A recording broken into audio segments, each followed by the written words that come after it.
एक बार भगवान बुद्ध अपने शिष्यों के साथ बैठकर उन्हें कुछ समझा रहे थे। इतने में ही वहां अजात शत्रु आ पहुंचते हैं और बुद्ध से कहते हैं कि हे बुद्ध, जब से मैं आपका अनुयायी बना हूं तब से सभी लोग मेरे सीधेपन का बहुत फायदा उठाते हैं। आपका अनुयायी बनने से पहले लोग मुझसे बहुत डरते थे, क्योंकि तब मैं बहुत क्रूर था और किसी को भी मृत्यु दंड देने में क्षण भर का भी समय नहीं लगाता था। आपका अनुयायी बनने के बाद अब मेरा मन इन कर्मों को करने को तैयार नहीं होता है और मैं सभी लोगों को प्रेम देना चाहता हूँ, परंतु कुछ लोग इस बात का गलत फायदा उठा रहे हैं और इससे मेरी प्रजा को बहुत खतरा है। मेरे शासन में दिक्कतें आ रही हैं। अब आप ही बताएं कि मैं क्या करूं। तब बुद्ध अजात शत्रु को एक कहानी सुनाते हैं कि एक बार एक भिक्षु एक गांव से गुजर रहा था। उस गांव में एक बहुत बड़ा पीपल का वृक्ष था। चलते चलते भिक्षु बहुत थक गया था। उसने सोचा कि उस वृक्ष के नीचे थोड़ा आराम कर लिया जाए। वह वहां पहुंचा ही था कि कुछ लोग उसे रोक रहे थे और भिक्षु से कहते हैं कि वहां एक बहुत ही जहरीला सांप रहता है।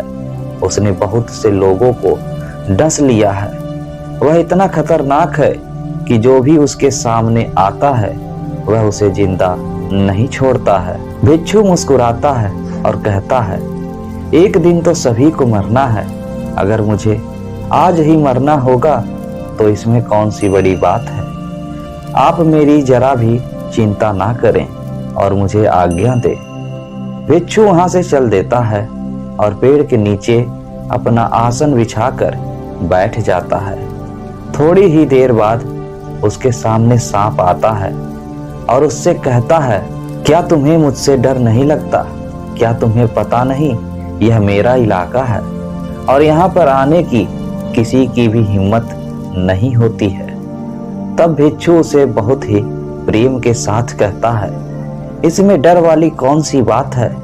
तुम जो भी करते हो वह इसलिए करते हो क्योंकि तुम्हें डर है कि कोई तुम्हें मार ना दे, इसलिए तुम दूसरों को डराते हो। मुझे किसी बात का डर नहीं है, ना ही मुझे मृत्यु का भय है और ना ही जीवन की लालसा है। कोई मुझे नुकसान पहुंचा ही नहीं सकता, तो फिर मैं क्यों डरूं? सांप को यह सुनकर बहुत गहरा आघात पहुंचता है। उसने आज तक ऐसे व्यक्ति देखे थे जो उससे डर कर भागते थे। उसने आज तक ऐसा कोई भी व्यक्ति नहीं देखा था जो उससे डरे नहीं। भिक्षु की इतनी बातें सुन सांप उनके चरणों में लेट जाता है और उनसे कहता है, आज तक मैंने जो भी किया अपनी जान बचाने के लिए किया, क्योंकि अगर मैं इस तरह का रूप धारण नहीं करता तो लोग मुझे जिंदा नहीं छोड़ते। तब भिक्षु उससे कहता है, तुम एकदम सही कह रहे हो, लेकिन अगर तुम इस मोह से मुक्त होना चाहते हो तो एकदम शांत हो जाओ, प्रेम से भर जाओ और यह जानो कि एक दिन जीवन समाप्त हो ही जाएगा। उसके लिए बुरे कर्म करने की कोई आवश्यकता नहीं है। इतना कहकर वह भिक्षु वहां से चले जाते हैं और सांप उस भिक्षु की सारी बातें अपने दिमाग में बैठा लेता है और वह यह तय करता है कि आज से वह कोई भी गलत काम नहीं करेगा। सांप सभी बुरे कर्मों को छोड़ देता है, लेकिन इसका उस पर उल्टा असर पड़ता है। जो लोग उसे देखकर पहले भागते थे अब उसके सीधेपन का गलत उपयोग करने लगे। अब सब लोग उसे छेड़ते, उसे चोट पहुंचाते। अब सांप बहुत दुखी रहने लगा और बहुत ज्यादा चोट से ग्रस्त रहने लगा। अब उसके शरीर पर बहुत से चोट के निशान बन गए, क्योंकि अब वह लोगों को नुकसान नहीं पहुंचाता था और सभी लोगों के साथ प्रेम से रहने की कोशिश करता था।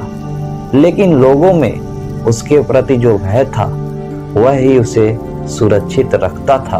कुछ दिनों बाद वह भिक्षु फिर से उसी पेड़ के नीचे आते हैं और वहां अपना आसन बिछाकर बैठ जाते हैं और उस सांप को देखकर बड़े ही आश्चर्यचकित होते हैं कि पहले सर्प की क्या स्थिति थी, लेकिन अब सर्प की क्या स्थिति हो गई है। और वह उस सर्प के लिए बहुत चिंतित भी होते हैं। भिक्षु को देखकर सांप कहता है कि हे भिक्षु, जब से आपने मुझसे कहा कि मैं शांत हो जाऊं और प्रेम को अपनाऊं, तब से लोगों ने मुझसे बहुत गलत व्यवहार करना शुरू कर दिया, जिससे मुझे जीवन जीने में बहुत कठिनाई हो रही है। अब आप ही बताएं, मुझे क्या करना चाहिए। भिक्षु सांप से कहता है कि हे मित्र, मैंने तुमसे यह नहीं कहा था कि तुम अपने स्वभाव को ही बदल लो। तुम सर्प हो और क्रूरता ही तुम्हारा स्वभाव है। अगर तुम क्रूरता नहीं रखोगे तो लोग तुम्हें खत्म कर देंगे, लेकिन इसका मतलब यह नहीं है कि तुम्हारे भीतर जो उद्देश्य है उसे गलत रखो।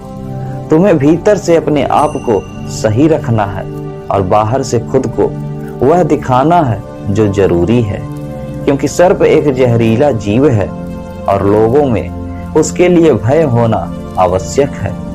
अगर लोगों के अंदर तुम्हारे लिए भय नहीं होगा तो लोग तुम्हें हानि पहुंचाएंगे ही, लेकिन तुम्हें भीतर से अपने आप को सही रखना चाहिए कि तुम्हें किसी को नुकसान नहीं पहुंचाना है, केवल अपना भय बनाए रखना है। गौतम बुद्ध कहते हैं कि हे अजात शत्रु, तुम इस कहानी से क्या समझते हो?